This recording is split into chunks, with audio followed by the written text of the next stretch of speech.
So please remain seated with your hands, arms, feet, and legs inside the boat at all times, away from the edge and out of the water. We don't want any unwanted, unnecessary, or unforeseen stops, turns, or mishaps on today's trip. Parents, please watch your kids, but more importantly, kids, please watch your parents. Oh no! It's gonna eat us! Alrighty folks, well, looks like our trip is off to a very good start because we have now just been swallowed whole by Monstro the whale. But don't worry folks, because he will not be digesting us today. Instead, he'll be transporting us to a magical place called Storybook Land. Land.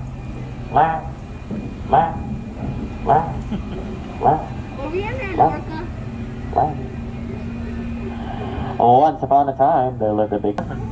Together with the help of their friends, they defeated the evil sorcerer Jafar, freed the genie, got married, and lived happily ever after inside the Sultan's palace.